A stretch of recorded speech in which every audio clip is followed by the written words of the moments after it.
Hubert quickly stood up to go get the money, eager to close the deal. Inside, Hubert fumed with frustration. He was a sixth circle mage, yet he had been outmaneuvered by a country bumpkin. He couldn't understand why these ridiculous problems kept arising during his time as Tower Master. He resolved that if Ghislain ever tried something like this again, he would burn the young man's head. Just as Hubert was about to leave, Ghislain called out, halting him with a final request. Ghislain revealed that he wasn't done yet, and had one more condition to present. Hubert, his patience now at an end, snapped at Ghislain, asking what more he wanted. Calmly, Ghislain stated that he wanted Vanessa handed over to him, leaving the room in stunned silence. Without anyone proficient in negotiation, no one stepped forward to lead the deal. Yet Ghislain's sudden demand to take Vanessa caught everyone off guard. The silence that followed hung heavily in the room. Breaking the tension, Hubert questioned whether Ghislain truly intended to take Vanessa.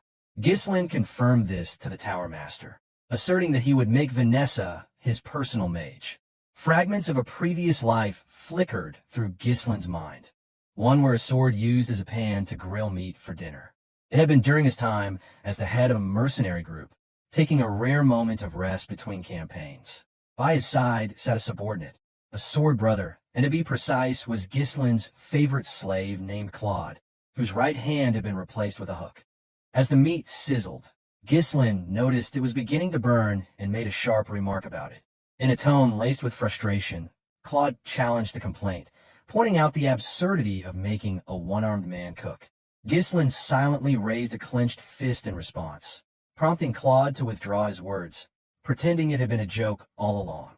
Shifting the conversation, Claude brought up something that might interest his leader, a name spoken with intrigue, the Red Nightmare, Vanessa. Ghislain admitted ignorance, prompting Claude to elaborate. According to intel he recently gathered, the rumors spoke of a mage who had incinerated the northern region of Lithuania. She had reached the Seventh Circle, a woman known as Vanessa, feared and infamous as the Red Nightmare. Ghislain responded with mild curiosity, noting the title sounded extravagant, and asked for more details. Claude explained further. Allegedly, this mage had gone completely mad. Despite being a mage, she had taken the unusual route of learning mana cultivation. That oddity captured Ghislain's attention. He inquired why a mage would skip the mana circle method to pursue such a path. Claude offered a simple explanation: madness. He went on to describe Vanessa's rampage. Fires, deaths, and economic ruin followed wherever she went. The nobility had been driven to desperation. In fact, the most recent extermination request had her as the target. Ghislain paused to consider. A mage who had reached the Seventh Circle through mana cultivation, rather than traditional methods, intrigued him. As firelight danced in the camp and the crackle of burning would fill the silence, Ghislain smiled in amusement, evidently fascinated by the chaotic figure. It was then that he made a decision. Turning to Claude, he suggested they bring her in. Claude's reaction was one of pure disbelief. Reflecting on that moment, Ghislain knew that the plan had never come to fruition. Vanessa had already lost control of her magic, and by the time he found her, she was on the brink of death. Yet even then, her potential had not been extinguished. She still possessed the aptitude of a Seventh Circle mage. With guidance now, she could thrive under Perdium. Fueled by knowledge from a previous life, Ghislain had resolved to take her under his protection. At that moment, the trio began a comment. Ghislain asked if he was referring to the girl from earlier. Kaer chimed in, noting she hadn't appeared particularly powerful. Belinda leaned in closer, whispering a soft request to be informed beforehand if he ever intended to bring someone in. Meanwhile, across the room, murmurs spread among the mages. The Red Hat Elder whispered that the situation worked out perfectly. Vanessa had been a burden anyway, and giving her away seemed like an easy solution. The Yellow Hat Elder whispered that caring for her up to this point should be more than enough to honor their past ties with Lonato. With this in mind, Hubert approached and began to speak, formally acknowledging Vanessa as one of Scarlet Flame Tower's prized mages. He implied she would serve the tower well. Before he could finish, Ghislain cut him off with additional demands. Combat mages of the Third Circle or higher must also be dispatched to Perdium. Fury surged in Hubert's heart. He wondered whether Ghislain was planning some massive construction project on the estate. Ghislain clarified that mages were needed for territorial battles. The announcement sparked alarm among the elders. Combat mages typically earned hazard pay, and now the tower was being asked to supply them without compensation. Ghislain firmly reiterated his terms: triple the market price, deployment of third circle or higher mages to Perdium for a year, and Vanessa assigned as his personal mage. These three conditions were non-negotiable in exchange for the runestones. The trio tensed visibly. The demand for triple the market price alone was shocking, yet Ghislain had added more. On the other side, the elders glared at him with growing hostility. Hubert's mind raced. Purchasing the runestones at a high price might be justified given their urgent situation, but this felt like an overstep. Summoning his mana in a surge of rage, Hubert caused the room to tremble beneath the weight of his power. The elders joined in, unleashing their own magical presence to bear down on the young man. Yet Ghislain remained seated, unfazed, unaffected by the sheer force pressing in from all sides. Hubert locked eyes with him, voice brimming with indignation. The accusation rang clear. Ghislain Perdium must have believed him a fool. He invoked a long-standing law, declaring that mages affiliated with a magic tower were forbidden from participating in territorial warfare. To propose sending core mages of the third circle or higher into battle, while displaying ignorance of the kingdom's basic laws, was nothing short of an insult to the Scarlet Flame Tower. In Hubert's eyes, it warranted death, and he threatened to reduce Ghislain to ash. The reasoning, on paper, seemed sound. Ghislain had indeed made the first aggressive suggestion. The air grew tense as Belinda, Gillian, and Kayer prepared for confrontation. Their opponents were 5th and 6th Circle mages, formidable foes. Even united, the odds remained unfavorable for them. Gillian braced himself to leap into action, prepared to shield his lord with his own body should the situation escalate. Yet, Ghislain remained composed. Calmly, he posed a question, one that gave Hubert pause. Was he truly certain he wouldn't regret this? Hubert hesitated, compelled to hear more. Ghislain then revealed a critical piece of information. A massive vein of runestones had been discovered within Perdium's territory, far exceeding the modest supply brought that day. In fact, by several dozen times. The revelation stunned Hubert and the elders. Their mana ebbed away as they listened. Ghislain continued, stating that news of the discovery was already spreading throughout the northern region. He posed a rhetorical question. What might that imply? Hubert understood instantly. Many would soon come seeking the runestone's vein. Ghislain commended the Tower Master's quick thinking. Rising to his feet, he clarified his intentions. Perdium had no desire to wage war. The territory simply needed the tower's support while building strength. If the Scarlet Flame Tower extended its help through this crisis, Ghislain promised an exclusive access to the runestones. Hubert echoed the offer. Exclusive rights? To seal the agreement, Ghislain extended a hand. With such a deal in place, it would only be a matter of time before the Scarlet Flame Tower surpassed the Crimson Magic Tower and reclaimed its position at the pinnacle. The proposal was tempting, enough to make pride take a back seat. Greed began to stir in Hubert's heart, overtaking the anger that had consumed him moments earlier. A reliable runestone supply represented a dream come true. Ghislain had struck a vulnerable nerve which offering both ambition and security. The storm of fury faded. With renewed optimism, Hubert grasped Ghislain's hand firmly, a smile curving his face. The shift in demeanor left Ghislain slightly unsettled. Following the meeting, Hubert pulled aside Alfoy. The decision was made that Alfoy would accompany the young lord to Perdium. Alfoy protested.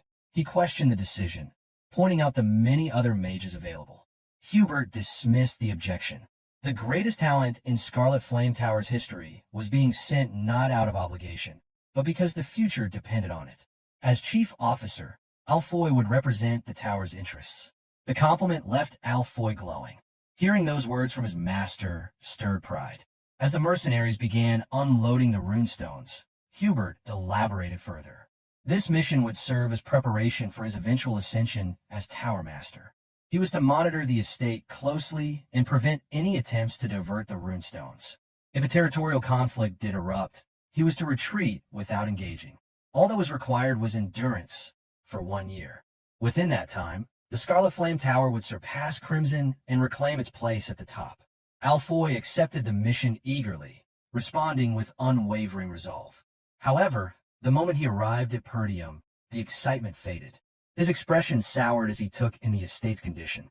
Standing before the new arrivals, Ghislain welcomed the mages alongside his subordinates and mercenary forces. Among the mages, opinions were mixed. One observed that the castle was constructed in a classical style. Another added that while not flamboyant, it was practical. A third noted the use of proportional harmony in the architectural layout. But Alfoy seethed internally. In his eyes, it was nothing more than a wretched backwater. Only his master's command had brought him here. To think, the heir to the tower, reduced to working in such filth. When it came time to announce his position, Alfoy did so with formality. He identified himself as a third circle mage and heir to the Scarlet Flame Tower, assigned to lead the dispatched mages. However, Ghislain interrupted without hesitation. There was work to be done, and Alfoy was instructed not to let down his guard. The comment left Alfoy speechless. Rage churned inside him at being treated like a servant. Resentment brewed. Inwardly, he vowed that once he became Tower Master, he would deal with Ghislain accordingly. Ghislain called him back from his thoughts with a question. He wanted to know where Vanessa was. Alfoy turned casually, replying that she was likely at the back, handling the luggage. Soon after, Vanessa arrived, breath heavy as she carried the baggage in her arms. Gasping for breath, she finally made it to the gathering crowd. Through her fatigue, she opened her eyes and realized that the young lord himself stood there, welcoming them. Immediately, she bowed and offered her greeting. Alfoy muttered beneath his breath, urging her to hurry and remarking that he had doubted her arrival altogether. Ghislain briefly considered how to deal with the fool. Maiming the heir of the magic tower would certainly provoke backlash. It would be too risky. Instead, he approached the girl, raising a hand to beckon her forward. He instructed Vanessa to set everything down and come to him. Surprised, she responded hesitantly, reminding him that she had yet to finish moving everyone's luggage. Before she could continue, Ghislain grabbed one of the bags himself, even as Alfoy interjected dismissively. According to him, she had always done menial tasks at the tower, and, being incapable of using magic, might as well continue with chores. Before Alfoy could utter another word, Ghislain hurled the bag squarely at his face. Injuring the heir would have gone too far, but humiliation was just the right dose of punishment. Alfoy cried out in frustration, shouting in disbelief. Ghislain remained calm, asserting that Vanessa no longer belonged to the tower. From that moment on, she was under his protection, and mistreatment would not be tolerated. He then issued a warning that this incident would be overlooked, but if it ever happened again, the consequences would be severe. Watching the scene unfold, Vanessa slowly regained her breath. A faint blush bloomed across her cheeks as she witnessed someone stand up for her for the first time after a long while. But Alfoy refused to back down. His face twisted in rage as he shouted about the absurdity of being treated in such a way. He was the heir to the Scarlet Flame Tower, a third circle mage, and this backwater noble had dared to demean him. Rallying the others, he barked out a command. Even if their host bore a noble title, the insult had gone too far. The estate could be reduced to flames in an instant if they chose to act. He urged them to rise and defend their pride as mages. With a sigh, Ghislain snapped his fingers. At once, the mercenary army, hardened by the brutal conflict within the Forest of Beasts, moved to surround the mages with mechanical precision, responding immediately to their commander's gesture. Alfoy panicked. He shouted in disbelief, outraged that these savages would dare raise weapons against mages. This wasn't how mages were meant to be treated. Ghislain silenced him with a single command, cutting off the tirade. As the mages turned their attention to the young lord, he laid out the reality. No matter how they were treated, the terms of the contract were clear. He now held the legal right to command the mages for 1 year, granted directly by the master of the tower. In exchange, exclusive access to the runestones had been secured. If any of this fell apart due to their defiance, it would be the tower master, not them, who suffered the loss. Alfoy stood speechless, fully aware that losing access to the runestones would devastate the Scarlet Flame Tower. Ghislain pressed the point. Their only role in Perdium was to serve as backup mana sources. If they wanted better treatment, they should commit to that role without complaint. Alfoy's face burned with anger. The thought of being reduced to little more than a battery for others was beyond humiliating. Still, he could neither argue nor act. Turning away, Ghislain issued a command to Kair and Gillian that they were to ensure the mages learned their place. Lit up with unsettling glee, Kair commented that life at the tower must have been comfortable for the scholars. Gillian agreed, promising that the newcomers would adapt quickly to life in Perdium. Alfoy trembled with rage. He could barely contain his fury, but he remained powerless before the two. Meanwhile, Vanessa stood still, slightly flustered as she watched her former peers being disciplined before her eyes. She jumped slightly as Ghislain approached and addressed her. Ghislain asked that from that moment forward, she was to obey only him. He reiterated that she had become his personal mage. Her eyes widened in shock, and a soft blush colored her cheeks. Since the passing of her previous master, no one had ever treated her with such dignity. Yet doubt crept in. She looked away and expressed her concern. As Alfoy had pointed out, she couldn't even use magic. Being entrusted as a personal mage seemed far too much. Ghislain extended his hand in invitation. Being well aware of the potential hidden within her, Ghislain declared that he would make her capable of wielding magic, an offer to help her achieve her potential. Vanessa had originally resisted the idea of leaving the tower, remaining within its walls, even if it meant enduring the degrading treatment of a servant, would have allowed her to continue her magical studies. Following Perdium's young lord meant severing that connection. Yet, circumstances had left her no choice. Forced to accompany Ghislain, she had accepted his offer to assist with her magic, though her thoughts remained clouded by doubt. Curiosity stirred within her. Could a swordsman like him truly understand anything about the magic? Ghislain's sudden call pulled her from her musings. She responded without delay. He inquired, probing gently, about the extent of her magical education. With quiet hesitation, she confessed that she had reached the fifth circle, though her understanding remained limited to theoretical formulas. A kind smile crossed Ghislain's face as he silently formed his plan, which is to teach her the proper method of mana cultivation and oversee her progress personally. He commended her accomplishment, acknowledging that reaching the fifth circle was no trivial matter.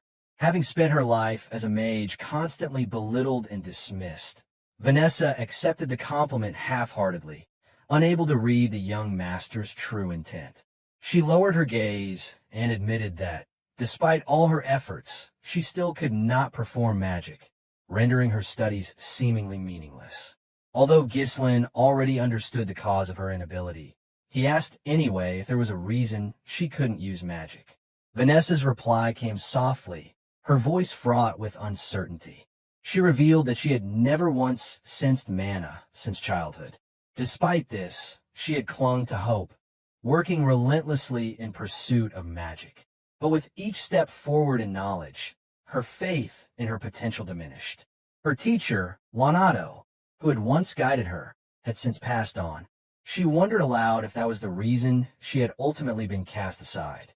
Certain of her hidden potential, Ghislain resolved to begin by teaching her mana cultivation. If she could learn to apply what she already knew, her power could rival even the elders of the tower. In this state, with her knowledge of fifth circle magic intact, proper cultivation would elevate her to that level. She was exactly as he remembered from his past life, a brilliant mage, just as he had anticipated. In this era, memorization alone could not lead to mastery. The art of magic required comprehension of activation principles and a deep enough insight to shape spells through will and personal interpretation. Vanessa possessed the intellectual foundation, but her physical aptitude had yet to align. True control demanded enduring hardship, trial, and persistent experimentation. Ghislain believed her efforts had not been in vain. She had simply traveled a different, longer road. The voice of Claude echoed in memory, referencing a powerful mage from his former life, the woman who had raised northern Lithuania. She had reached the seventh circle, but her instability stemmed from blending magic and cultivation without proper technique. Despite her brilliance, her recklessness had made her infamous. That mistake, Ghislain intended to avoid. With full conviction, Ghislain announced that he would now teach Vanessa mana cultivation. Tension immediately overtook her. The idea of a mage learning such a technique made her uneasy. Her former master had introduced her to it once, but the attempt had failed. Her doubts surfaced immediately as she questioned why a mage should pursue such a path. Ghislain clarified that both magic circles and cultivation were grounded in the same force, which is mana. He then asked if she had ever practiced it properly. Her expression shifted to one of disbelief. Though she had studied the technique before, it had been under rigid instruction. The thought of being taught by a nobleman with no formal magical title seemed ludicrous. She shook her head firmly, rejecting the notion outright.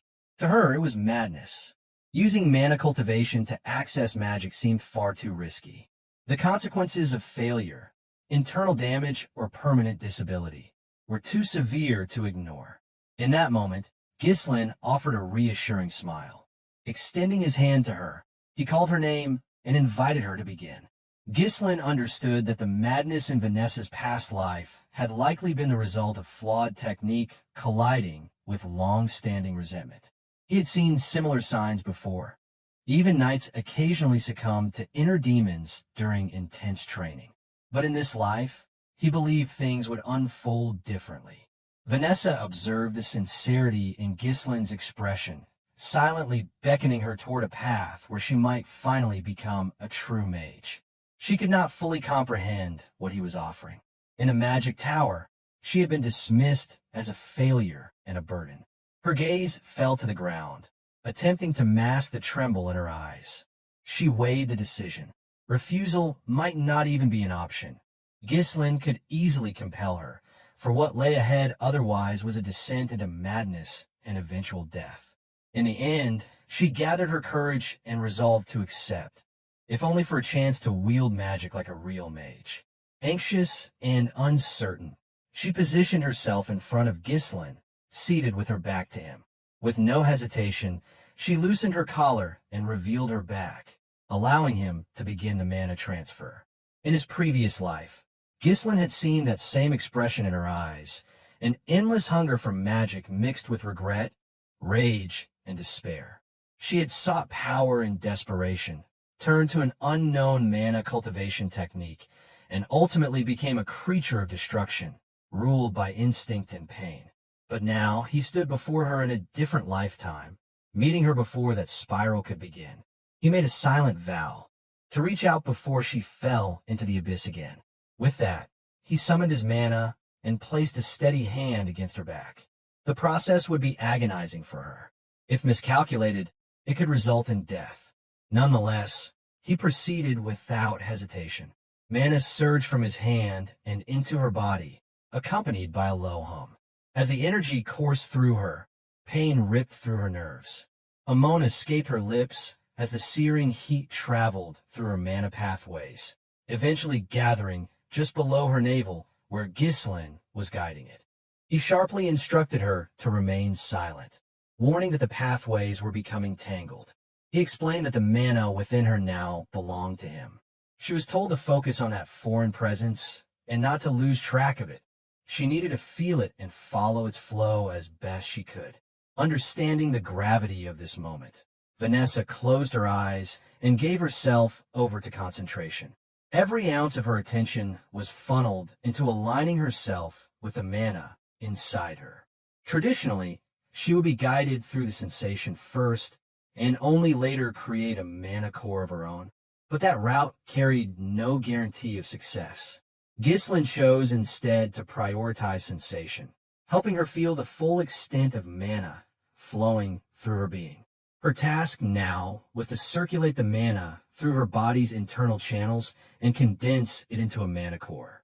As Ghislain initiated the formation of a small, temporary core within her, Vanessa's eyes brightened. For the first time in her life, she truly felt mana, an experience she had once thought forever beyond her reach. Now, whether she could continue cultivation would depend entirely on her. The core, formed from Ghislain's mana, would eventually dissolve unless she built her own. Enraptured by the sensation, her mind drifted into the past. She remembered her origins as an orphan. Lanato, drawn by her intellect, had taken her in and lobbied for her future. Lanato had appealed to Hubert, claiming Vanessa's understanding of theory could uncover the fundamental regularity of mana particles and convert that knowledge into true spellcraft. Unconvinced, Hubert responded with a scoff. In his eyes, no amount of intelligence mattered if she could not cast even the simplest spell. He posed the question coldly. If a child could not use magic, could she be called a mage? From behind a cracked door, the young Vanessa had listened in silence as her teacher pleaded on her behalf. Hubert had delivered his verdict with finality. No matter how many resources were poured into her, he declared, nothing worthwhile would ever come out. Vanessa saw her younger self, struggling beneath a kind teacher's care, still unable to feel mana or form even a single magic circle. There had been a time when Vanessa wept openly, offering apologies to her master. Tears streamed down her face as she blamed herself, believing that if only she had possessed more talent, her master would never have been forced to leave the magic tower. Yet Lanato had left, driven by a single purpose, to search for a method that would allow Vanessa to wield magic. Before the departure, Lanato left her with parting words, urging her to lift her head and look toward the sky. Lanato spoke of a world where darkness did not last forever and promised that one day, even she would witness the arrival of light. And now, that light had come in the form of Ghislain, who extended his hand to her so she could finally glimpse the mana and magic she had long yearned for since first setting foot in the magic tower. Within her inner world, Vanessa realized that her master's words had been true. Even someone like her was not beyond the reach of light. Elsewhere, a warrior clashed with a group of soldiers. Chaos erupted as one of the soldiers cried out in alarm, exclaiming that the man had already taken down 4 of them and questioning what kind of monster he could possibly be. With taunting bravado, the wild warrior challenged them, daring the rest to come forward. He scoffed at their swords, mocking them as mere metal toys. Provoked, one of the soldiers lunged, blade poised for a precise thrust. The warrior dodged easily with a sidestep and seized the attacker in a firm grip. Using his full strength and the momentum of his body, he slammed the soldier hard onto the floor. Another assailant rushed in from behind, attempting to attack while the warrior was preoccupied. But the warrior noticed in time and, without missing a beat, swung the first soldier like a rag doll, striking the newcomer with brutal efficiency. Both were hurled through the wall of their barracks with a crash. The warrior stood over them, unbothered, and remarked that he had not even begun to warm up. Inside the barack, Victor drank alone in silence, untouched by the uproar. One observing soldier murmured in awe, declaring the man is the greatest warriors of the era. With his meal finished, Victor set down his cup. Seeking quiet in the restless life of a night, he stretched out beside a riverbank, a fishing rod planted lazily nearby. Another man approached and asked if his training had gone well. Victor, unmoved, simply asked what news he brought. The man reported a dispatch order from Count Desmond. Victor rested in silence for a moment. As the Count soared, refusal was never an option. For the sake of honor, he retrieved his helmet and donned it once more. Returning to the barracks, he found his men bloodied from the brawl, but spared them no attention. Boredom had long eaten away at him. Now, at last, there was a mission. He intended to raise the target Count Desmond had set before him. Count Dygald had abruptly declared war on Perdium. The proclamation, delivered by a messenger, reached Zwalter as Randolph stood beside his brother in his office. Zwalter read through the declaration several times, his face darkening. The document laid out an elaborate list of reasons why the war was supposedly justified, asserting that Count Dygald had ample cause for such a drastic action. At its core, however, it simply stated that Dygald's heir, Gilmore Dygald, had been killed by Ghislain Perdium, and now vengeance was sought in the declaration. Without delay, Zwalter ordered Randolph to summon the vassals to discuss the declaration of war. As the vassals gathered, Randolph expressed his disbelief at the absurd justification, remarking that the Diegalds must have lost their minds. There was no way the young lord had killed Gilmore. The vassals quickly voiced their own outrage. Furious, one of them stated that starting a war based on false pretenses was intolerable, and they needed to be put in their place. Another lamented the long-standing alliance within the northern regions, questioning how anyone could have expected Diegald to turn its back on them. A third raised the question of what Diegald hoped to achieve by fighting them, while the vassals continued to seethe with anger. Denouncing Count Diegald at every turn, Zwalter stood deep in thought.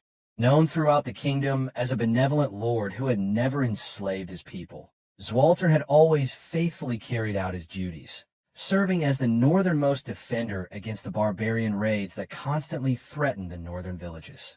Suddenly, Zwalter's attention snapped back to the room when Ghislain spoke to his father, mentioning the runestones.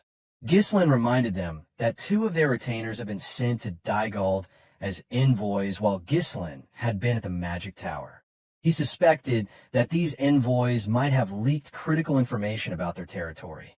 Once more, chaos erupted as one vassal questioned Ghislain's accusations, demanding to know what evidence he had to make such a dangerous claim.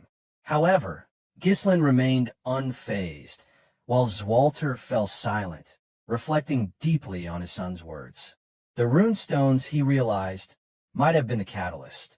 Sometimes, actions intended to benefit a territory ended up becoming its undoing. Zwalter looked at his son, now seeing the calm demeanor of someone who seemed to have known the war was coming.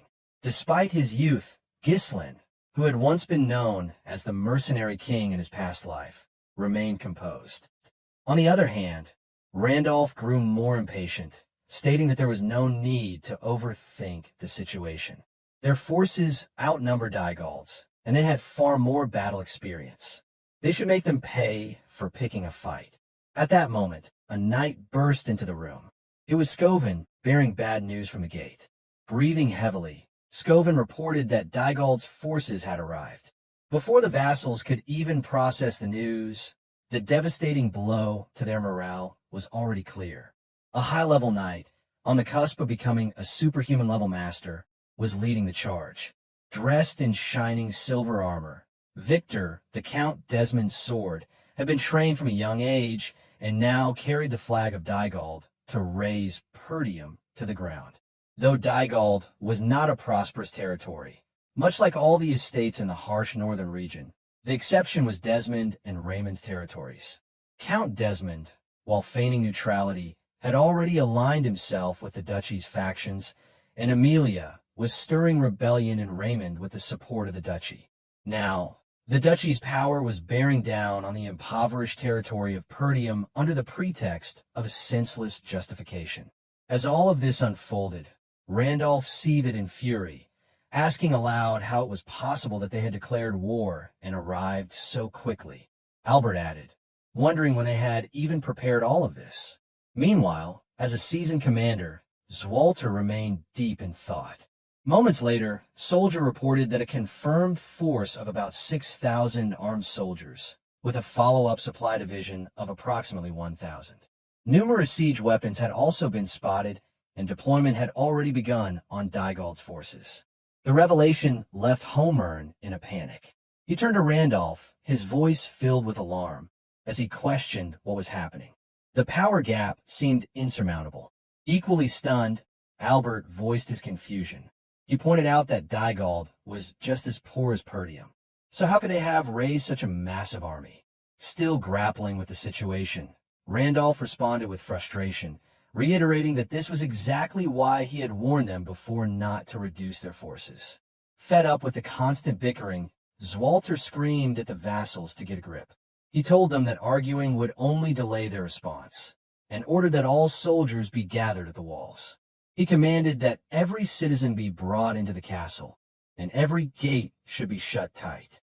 The soldiers were to hold their positions. With his gaze hardened by years of harsh northern battles, Zwalter stated firmly that the war had begun. At the forefront of the Diegald army, Thomas Diegald hummed to himself as he gazed at the towering Perdium fortress. Confident that Count Desmond's support would ensure victory, He was certain the fortress would soon fall into his hands. Tamos grinned as he thought of Gilmore, his son. While Gilmore had been a lazy and useless heir, his death had given Tamos a valid reason to strike Perdium. Gilmore's death didn't trouble him much, because he could always have another son. But the chance to seize Perdium with overwhelming support was something that could only come once. Turning to Victor, Tamos asked that he accompany him, as he had something to discuss with Count Perdium. When they arrived before the wall, Zwalter shouted out in defiance, demanding to know what kind of atrocity Tamos was committing. Tamos laughed to himself, responding that what he was doing wasn't an atrocity. His beloved son, Gilmore Dygald, had been killed on this land, and he was now here for revenge. With a menacing grin, he added that Zwalter's son, Ghislain Perdium, had killed his son. What parent wouldn't be enraged by the death of their child? Tamos then offered Zwalter a chance to end the conflict without further bloodshed, suggesting that if he surrendered now, it could all stop. Ghislain, who knew that Count Desmond was backing Dygald in this war, stood silently, observing the unfolding events. Filled with rage, Randolph shouted at Tamos, denouncing his lies. Equally disgusted, Homer agreed with Randolph, stating that any further conversation would be meaningless. However, Ghislain was lost in thought. While saving Elena had bought him time, he knew that with Gilmore's death, this war was inevitable. The fact that Dygald had brought siege weapons confirmed his worst fears that they were intent on crushing Perdium completely. At that moment, Zwalter stepped forward, declaring that Ghislain had not killed Gilmore. With a gaze hardened by years of defending the northern fortress against barbarian raids, Zwalter stated firmly that this was his only answer. He warned Tamos that if he valued his life, he should leave now. Tamos was visibly startled by the intensity of Zwalter's gaze, but Victor remained silent, standing unwaveringly by his side. Victor observed Zwalter, thinking to himself that the Northern Wolf had truly earned his reputation. Zwalter Perdium embodied the spirit of a great general who had defended the North for so long. Sweating heavily, Tamos acknowledged Zwalter's reputation, stating that as expected of the Northern Wolf, Zwalter's choice was a foolish one.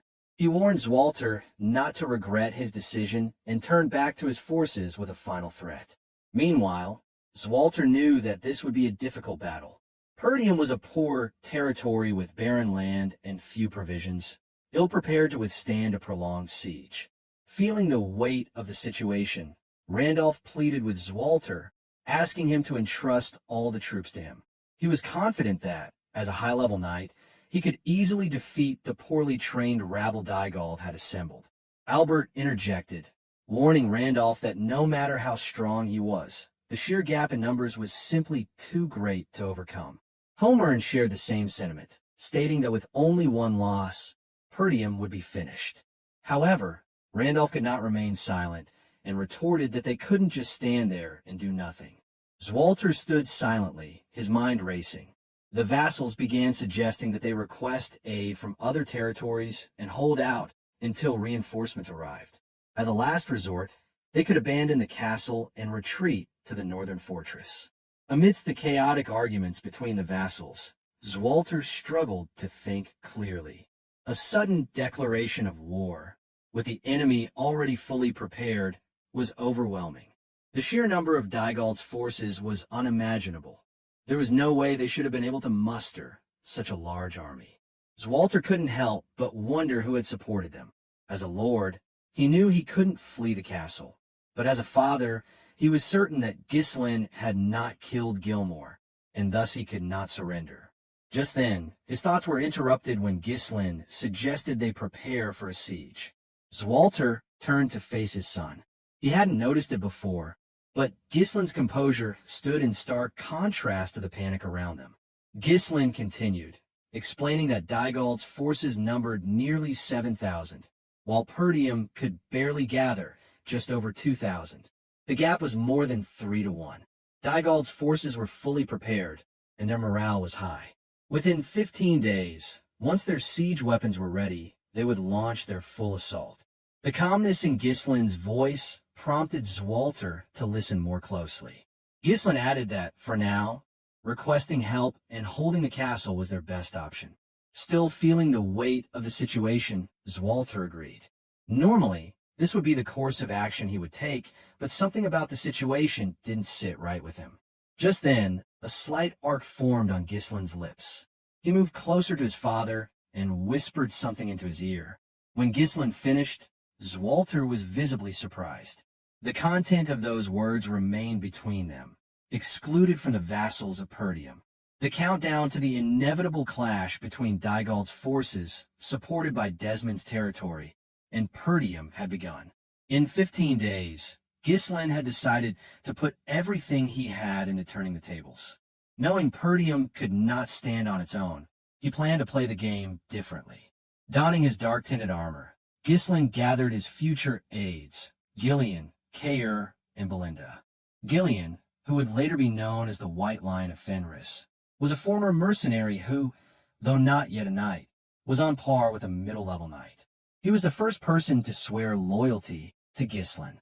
Kaer, the Redhead, would become known throughout the Shadow Mountain as the King of Leather. He was an unruly mercenary who had fallen into obedience after Ghislain's rigorous training. Then there was Belinda, a mysterious figure whom Ghislain's mother had brought into Perdium. She hailed from a shadowy assassin organization and had been entrusted with the care of Ghislain and Elena after their mother's death. With them gathered, the war had truly begun. In his past life as the Mercenary King, Ghislain had been one of the 7 strongest on the continent. Though his individual strength wasn't ranked among the highest, his tactical brilliance in battle had earned him a place among the top 3. If time had allowed, Ghislain would have sought out one of the legendary figures he knew from his past life, Claude, Ghislain's #1 slave. Claude had flipped kingdoms upside down alongside the Mercenary King. But time was not on his side, and there was no opportunity to fetch him. With the resources he had at hand, and with the knowledge of a man who had rewound time, Ghislain began to elaborate his plan. He explained to his aides what needed to be done. Before Dygald's forces advanced, they would strike at their supply unit. If they cut off the supplies, continuing the war would become incredibly difficult for Dygald. Cautiously, Belinda posed a question, wondering how they could achieve such a feat because the area in front of the castle was already occupied by Dygald's troops, and there were too many eyes watching. Any attempt to act would be noticed immediately. Ghislain turned to Kaer and Ghislain, asking if their preparations were complete. Kaer reported that, as ordered, they had stationed troops in advance at the forest of Beast Outpost. If needed, the troops could hide in the forest, ensuring they wouldn't be discovered. Next, Ghislain reported that the ponchos, made from Dyrus Int bark as Ghislain had requested, had been distributed to the soldiers. The dark material was perfect for night operations, making it easier for the soldiers to blend into the shadows. Pointing at the map, Ghislain explained that a large force would naturally be easily spotted, but a small, elite unit wearing camouflage wouldn't be as easy to detect, making an ambush a viable strategy. However, Belinda couldn't shake her concern for her young lord. Despite his calm demeanor, she couldn't help but worry about the risks he was taking. Ghislain turned to her, explaining that the one problem they still faced was not knowing where Dygald's supply unit was located. He ordered Belinda to find the location of Dygald's supply unit. Startled by the gravity of the mission, Belinda paused, thinking carefully. She knew she had to protect the young lord, but she also wondered how Ghislain could be so daring in devising such a risky plan. After a moment of hesitation, Belinda replied with a firm understanding that she would carry out the task. On the other hand, Ghislain thought to himself that this was a dangerous mission, sneaking into enemy lines, risking death, but he trusted Belinda. He knew she would handle it with ease. Now, there was only one thing left for him to do: play his ultimate trump card to end the war. In his past life, Ghislain had known Vanessa as the Red Nightmare, a figure who had gained legendary status after raising the Lithania kingdom following her breakthrough to 7th Circle Mage status. Her talent and unconventional mana cultivation technique had turned her into a force to be reckoned with. In this war, Vanessa had become an indispensable force for Perdium. A few days later, at Dygald's supply unit camp, the darkness shrouded the area, with the moon hidden behind thick clouds. Unaware of the impending devastation, Baron Fabreau, a vassal of Dygald and the commander of the supply unit, cheerfully proclaimed that the war had finally begun. He eagerly anticipated the day he would be granted his own land. Perdium's former retainers, who had joined his camp, agreed, with one stating that joining Desmond's side had been the right decision. The support from their troops had earned him a cushy rear position. Another retainer raised his glass, praising the other's excellent decision-making. Drinking heartily, Fabreau continued to revel in the moment. He waved his glass, shouting that Perdium would soon be nothing but a distant memory, and part of the land would soon be his. In the darkness surrounding the camp, Ghislain's force lay in wait. Leading the charge, Ghislain had gathered his entire mercenary army. His plan was simple: wipe out the Dygald supply unit and cut off their resources, crippling the Dygald main force stationed in front of Perdium Castle. Despite the gravity of the war to come, Ghislain's future aides jested among themselves. Belinda sighed, commenting that the weather was particularly gloomy. Noticing the same, Kair remarked that it was hard to see anything in the pitch-black darkness.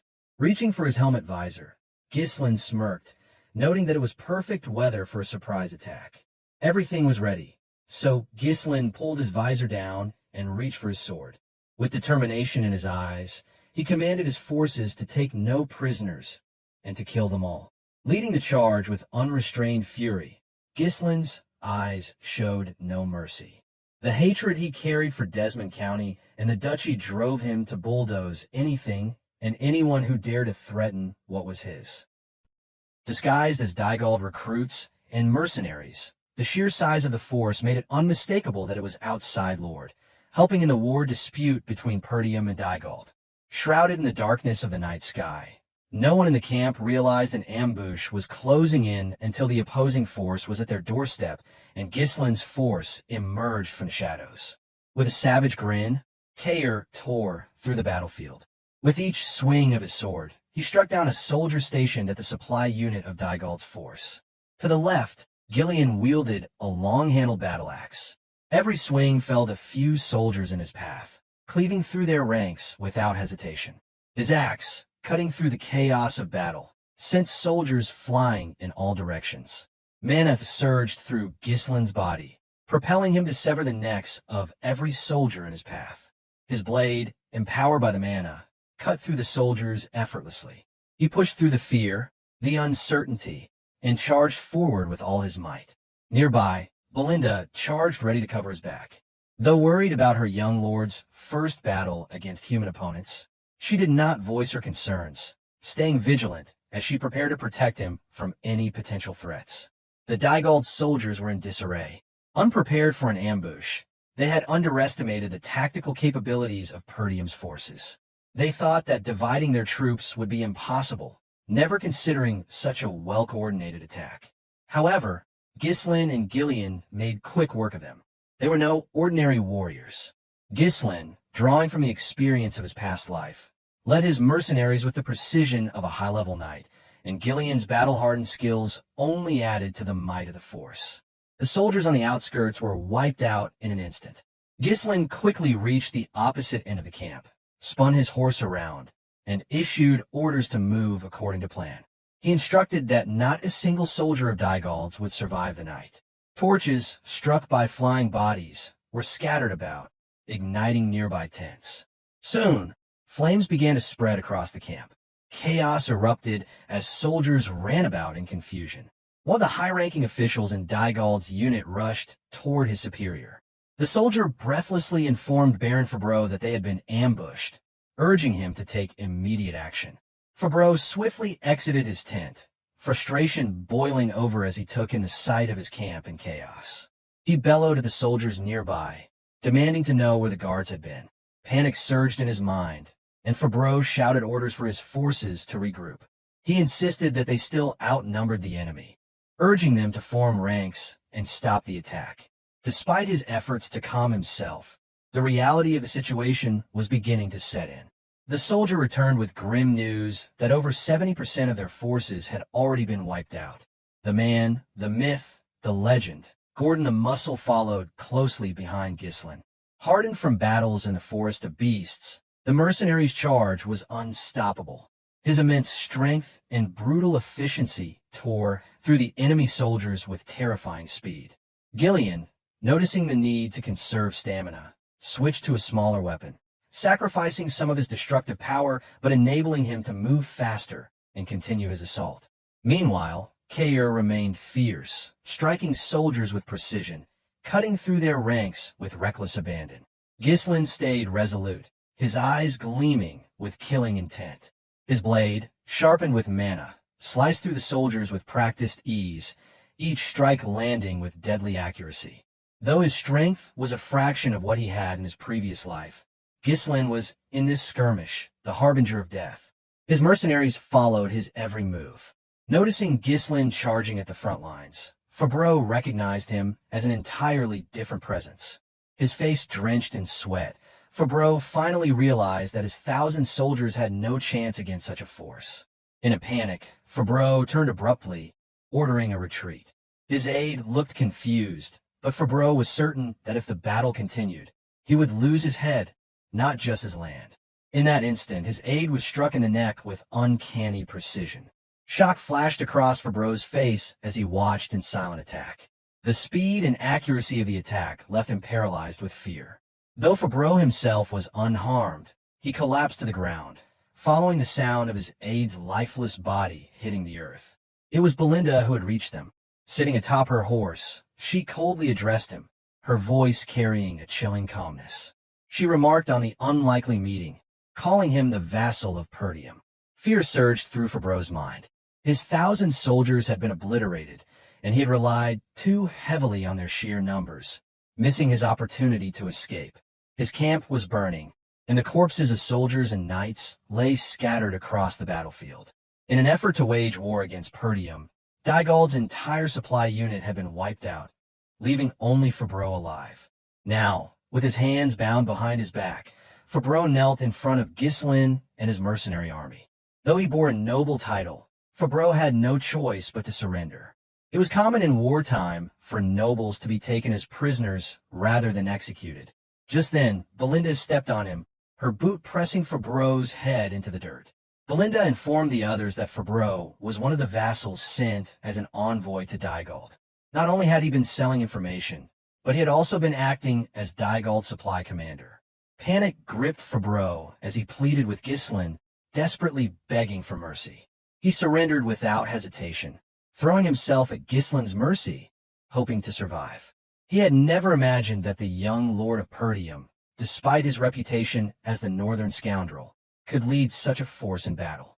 However, Ghislain remained calm and asked who had bribed Fabreau, seizing what he believed to be a fleeting opportunity for survival. Fabreau quickly revealed that he had been bribed by Count Desmond.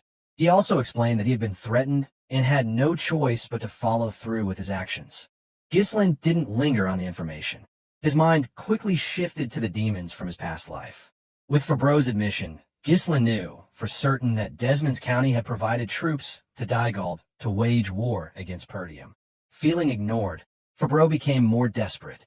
He wailed loudly, insisting that, despite his actions, he had served Perdium for a long time. He argued that Count Dygald would surely pay a hefty ransom for his release, claiming that sparing him would be a profitable deal for Ghislain. Ghislain dismounted from his horse, his eyes unwavering, and told Fabreau to raise his head. The words caused a brief flicker of relief to wash over the captured noble. Fabreau thought he was being granted mercy. In his relief, Fabreau began to make grand promises. He thanked Ghislain for sparing his life and vowed that with the life he had been given, he would serve Perdium with everything he had. But before Fabreau could finish his words, Ghislain swung his sword, severing his neck in a single, smooth motion. The strike was immediate and without hesitation. Ghislain had no recollection of Fabreau from his past life's timeline, suggesting that Fabreau had never been significant. In that fleeting moment, Fabreau was left unable to understand why he had been executed. Ghislain sighed, finding the situation absurd. He stated that he would never show noble courtesy on the battlefield, and that he would never make a deal with someone like Fabreau, whom he considered scum. With vengeance burning in his eyes, Ghislain vowed to hunt down every person who had turned their sword toward Perdium. He promised that death would come for them all. Once the deed was done, Ghislain led his mercenary army away from the remains of Dygald's supply camp. Despite the skirmish with 1,000 soldiers, Ghislain's forces had suffered little more than exhaustion, with no significant losses. Still concerned, Belinda watched Ghislain closely. This had been his first battle, and she couldn't help but wonder how he had killed so many soldiers with such apparent ease.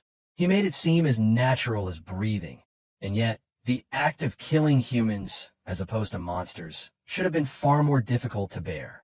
Kair approached Ghislain and asked what their next course of action would be. Ghislain, with his usual focus, replied that they would head straight back to the castle. He suspected that the enemy would likely attack immediately. With siege weapons at their disposal, Dygald's forces had been hurling massive stones at Perdium's castle walls. This was possible only because Count Desmond's county had provided them with the means to attack. As the catapults rained stones upon the walls, Dygald's infantry charged forward, attempting to overwhelm Perdium's smaller forces. Being a tactical strategist, Ghislain issued orders swiftly for Kair and Belinda to provide support on the left wall once they arrived, while he himself would move to the right wall. Right after, Ghislain called out to Ghislain, putting him in charge of attacking Dygald's base.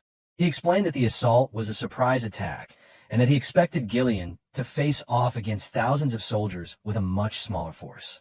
With that, Ghislain turned to Ghislain and asked if he could handle the task. A faint smile crossed Ghislain's lips as his eyes gleamed with excitement. He answered affirmatively, assuring his young lord that it would be no problem and that he would follow his orders without hesitation. In response, Ghislain smiled, the thought of his loyal mercenary pleasing him. After all, Ghislain was like a sleeping lion, waiting to be awakened when the time was right. On the other hand, Kair scoffed, expressing his dissatisfaction that the old man always seemed to get the more exciting tasks. Meanwhile, Belinda raised a more pressing concern about who would defend the gate.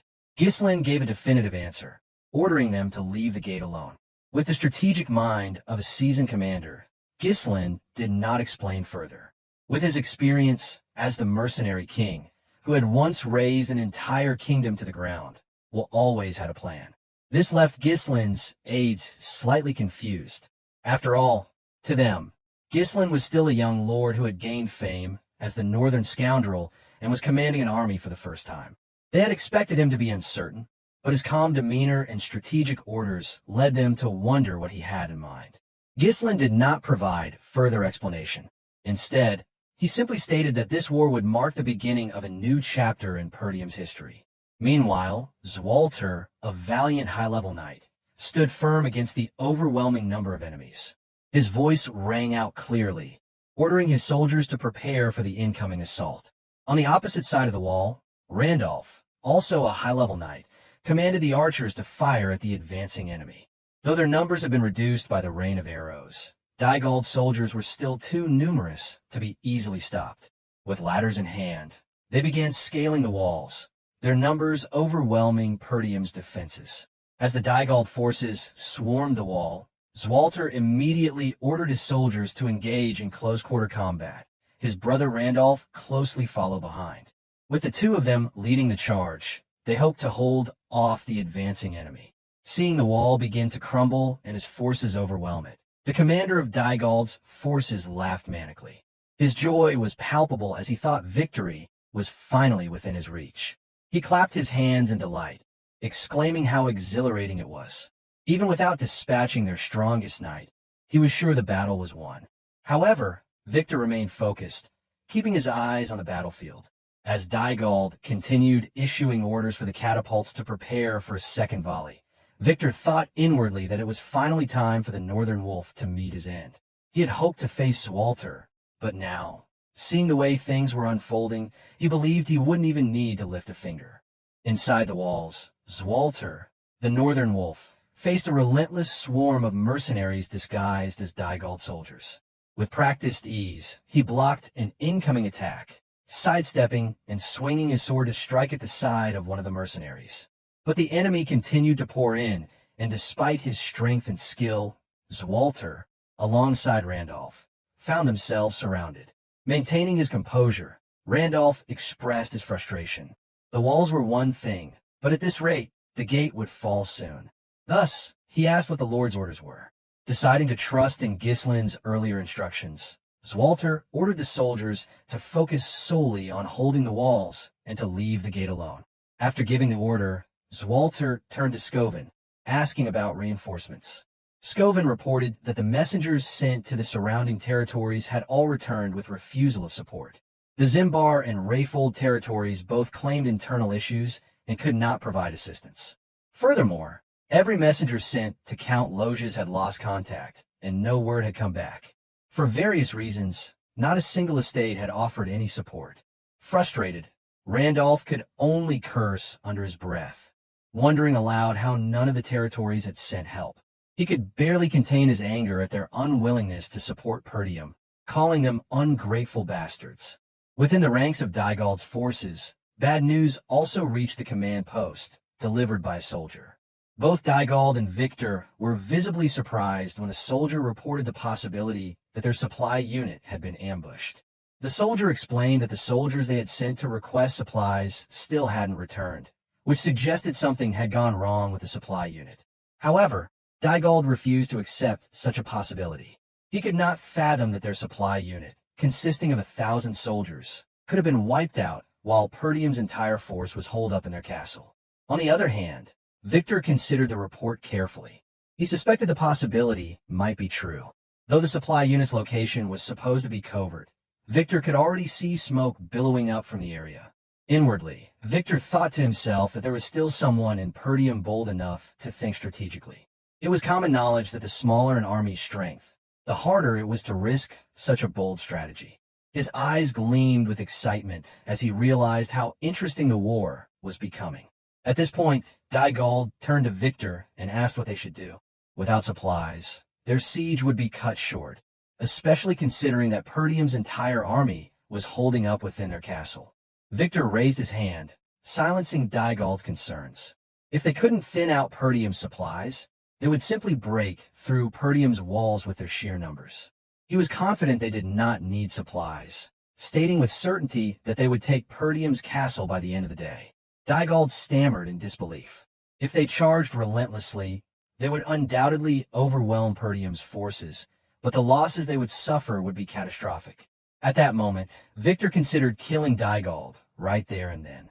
After all, Dygald was merely Desmond's pawn, while Victor, the real commander, striving to be known as the Northern finest sword. But for now, Victor chose to spare him, deciding to deal with him later when Perdium had fallen. Victor continued his assessment of the battle. The assault on the left and right walls had begun long ago, yet they hadn't broken through. He thought of how Perdium's elite forces, including the Northern Wolf, were likely holding the line. But as he surveyed the situation, he noticed that the front gate was left undefended. It seemed clear to him that the gate lacked any defenders. With that realization, he raised his sword and ordered the rest of his army to charge forward. His voice was filled with conviction as he proclaimed that, by the end of the day, they would smash through the gate. Behind him, Desmond's forces, disguised as Dygald soldiers, advanced with their siege towers. Their sheer number dwarfed anything that Perdium could muster. Victor observed the ranks of his forces charging toward Perdium's castle, the overwhelming numbers striking with brutal force. Though striving as the finest sword of the northern region, Victor still longed to achieve greater things as a commander of an army. He hoped that through these accomplishments, he could elevate his status and perhaps even earn a noble title, something to solidify his place among the greats. With this ambition in mind, he called upon one of his subordinates, Adon, before riding into battle himself.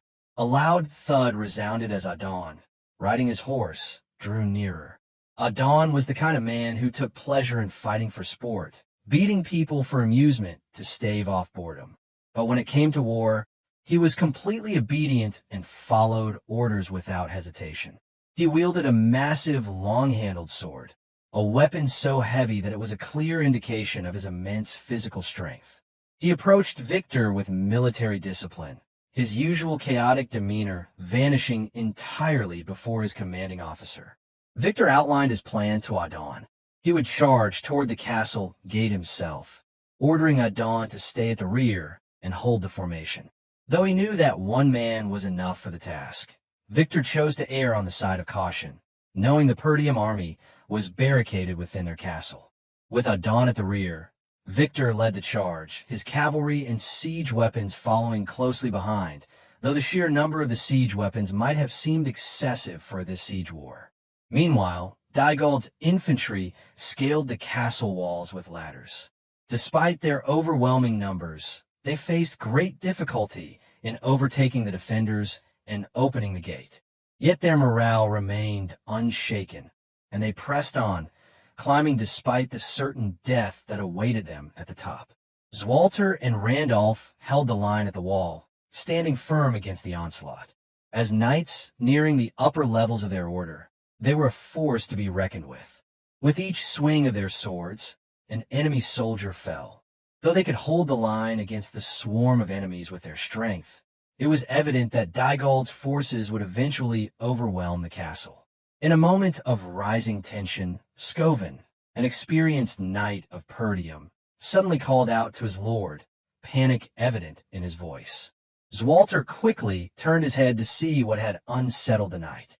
The sight that greeted him nearly made his blood run cold. The enemy had brought forward siege towers, enough to completely take over the walls. The towering structures, coupled with ladders, suggested that they had been carefully prepared long before Count Dygald's son had met his death. Zwalter cursed under his breath, his thoughts racing. He wondered aloud how the enemy had managed to calculate the height of the walls with such precision. Struggling to maintain control, Randolph pointed out that they were already overwhelmed by the sheer number of infantry climbing the walls. With the arrival of the siege towers, he had little confidence that the castle would hold on. Zwalter turned back to his soldiers, his expression grim, and asked if the catapults were ready. A soldier quickly reported that one catapult had just been set up. Though constructed hastily, there was hope that the catapults could at least reduce the number of enemies charging to the walls. Within moments, the crew adjusted the catapult's aim and fired a stone toward one of the enemy's siege towers. One soldier from Dygald cursed at the sight, calling Perdium dogs, and wondered aloud when the enemy had found time to build catapults to counter their towers. The trajectory of the stone was unmistakable. It would hit the tower and destroy it. However, Victor, now nearing the front line, was not about to let that happen. He grabbed a spear, infused it with his mana, and hurled it at the incoming stone. The collision was deafening, and the stone shattered into dust, pulverized by the magical energy of the spear. The sight sent shockwaves through Dygald's forces, bolstering their morale. On the side of Perdium, however, disbelief set in. The idea that a projectile had been intercepted midair made it clear that a high-level knight was among Dygald's ranks, something they had not expected. Among the high-level knights known throughout the northern region, Zwalter realized that Dygald had no such individual among his ranks. It was only now that he fully understood the scale of the war. This was a conflict orchestrated by one of the great lords of the north. As Victor led his cavalry forward, he boldly declared that no resistance from Perdium would change the outcome of the battle. No matter how fiercely they fought, Victor was certain that he would bring Perdium to its knees. Without hesitation, he commanded the battle ram to charge toward the castle gate. The battle ram surged forward, unstoppable in its momentum. Dygald's forces were overwhelmingly superior, their siege weapons carefully crafted for this very assault. The presence of a high-level knight within their ranks only further amplified the disparity in strength between the two sides. As the siege tower docked against the castle walls, heavy infantry emerged and swarmed over the defenders. The hope that Perdium might still hold out was rapidly fading. It seemed as though their downfall was now inevitable.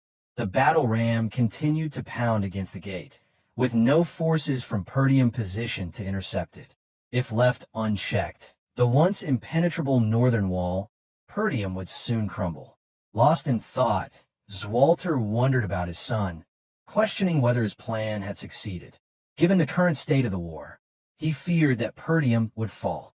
He also doubted that the mercenary forces led by Ghislain could make a significant difference at this point.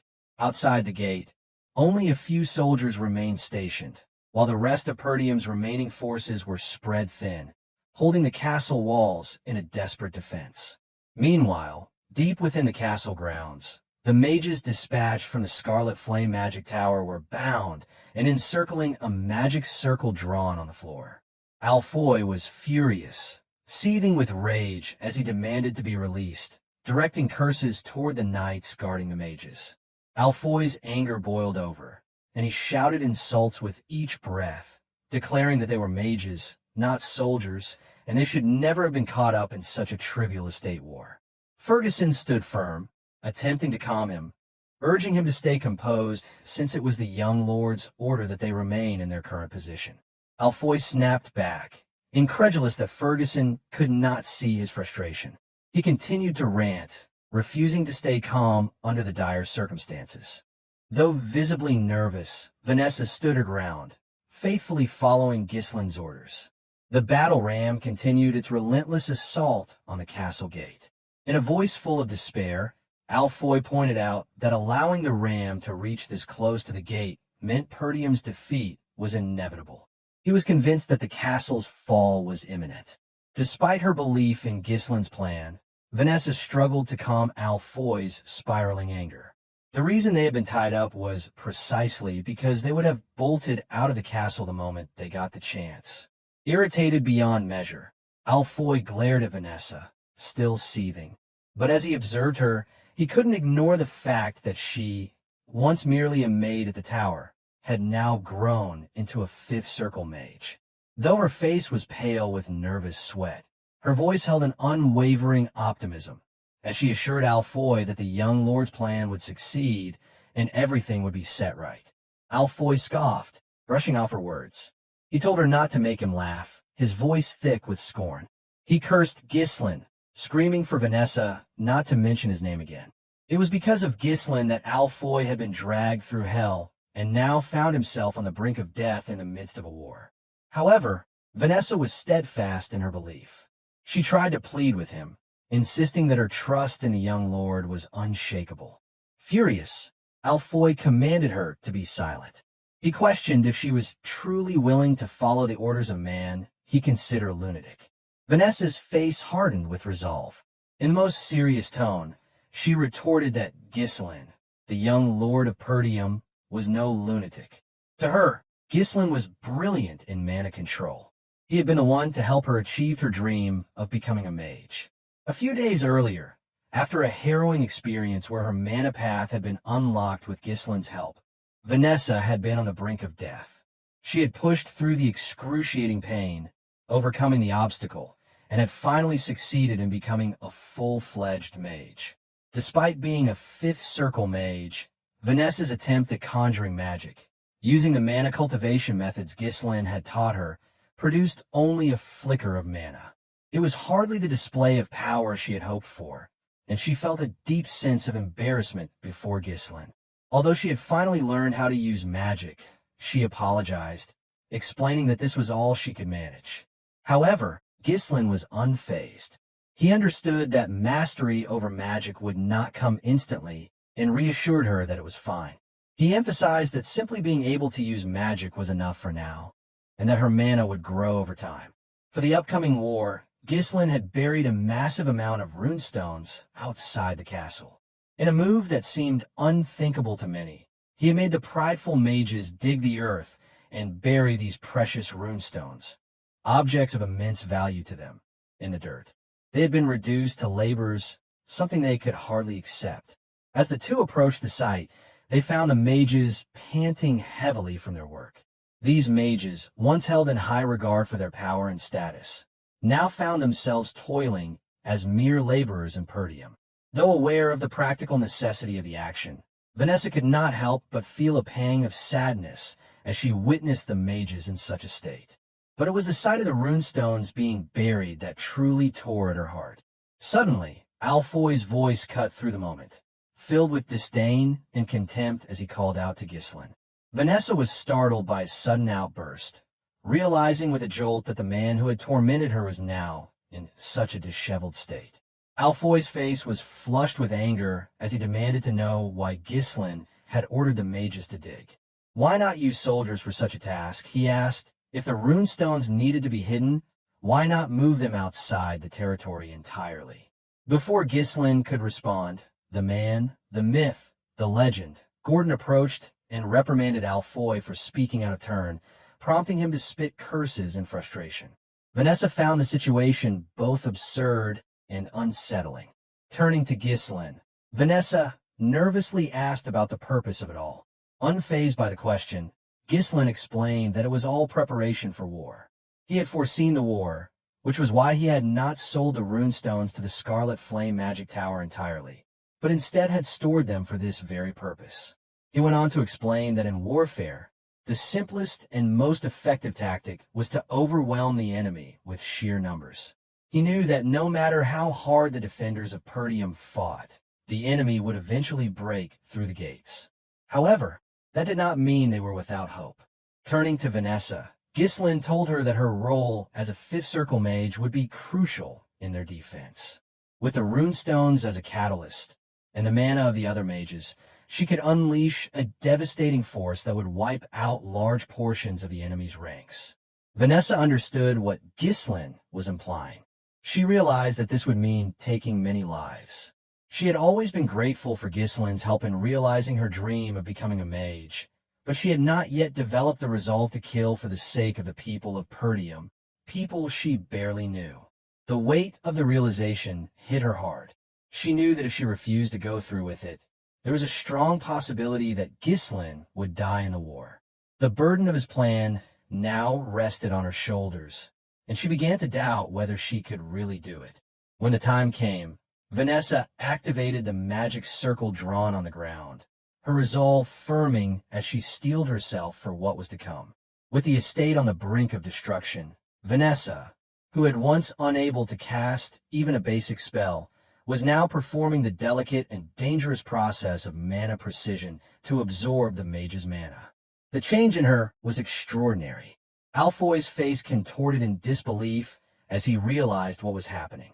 Vanessa had begun a mana transfer, a dangerous and complex spell that channeled the mana of multiple mages into one person. This spell had the potential to greatly amplify one's power, but it came at a tremendous risk. If the focal mage lost control, not only would all the participating mages lose their mana, but they could also lose their very life force.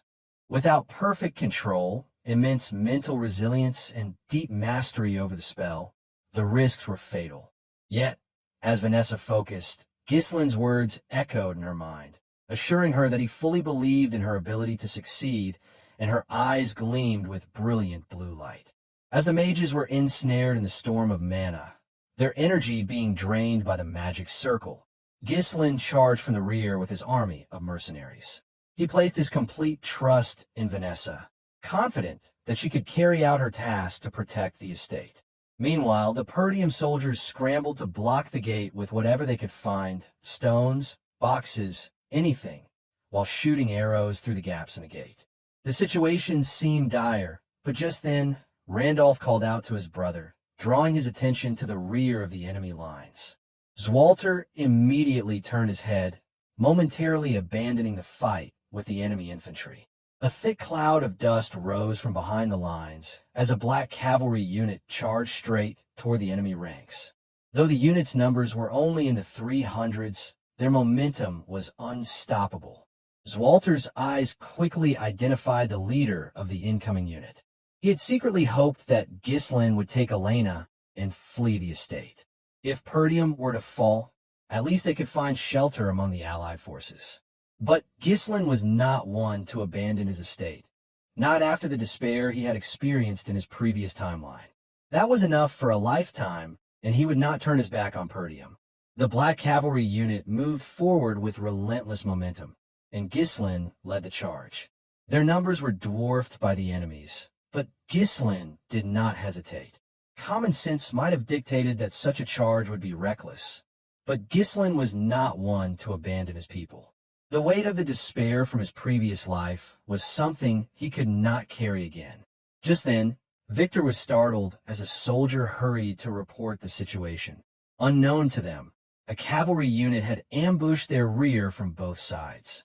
Under Kayer's lead, one side of the ambush was taken, with Belinda providing support, allowing him to rampage through the enemy ranks. The mercenaries followed closely behind, wearing ponchos made from the Durust int bark, equally destructive in their charge. Meanwhile, Ghislain continued his lone charge toward the enemy's ranks.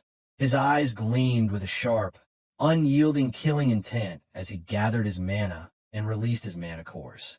A perfect symphony of riding skill, swordsmanship, and mana control allowed Ghislain to tear through the battlefield. Each swing of his sword sent an enemy crashing to the ground.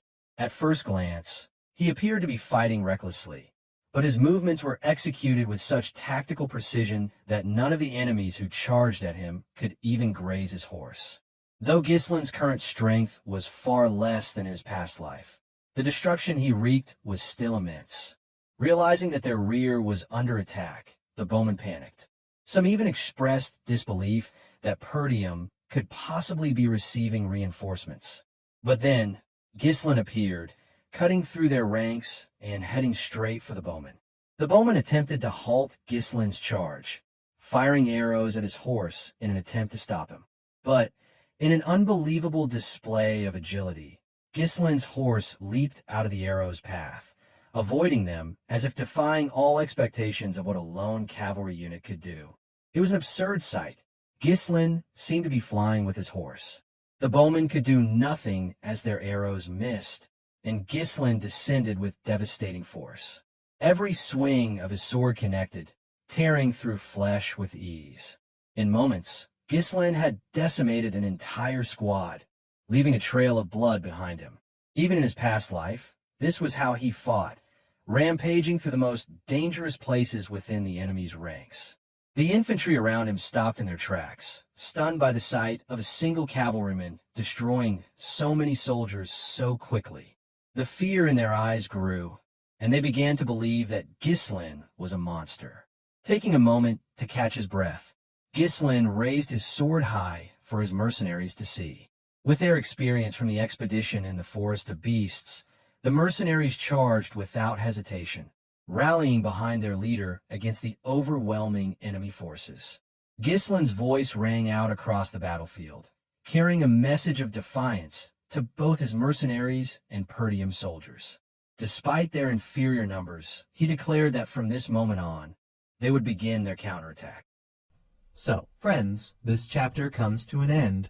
What will happen next? We'll uncover it in the next chapter. Don't forget to rate this chapter out of 10 in the comments. We'll see you in the next video. Until then, take care and goodbye. Don't forget to like the video and subscribe to the channel.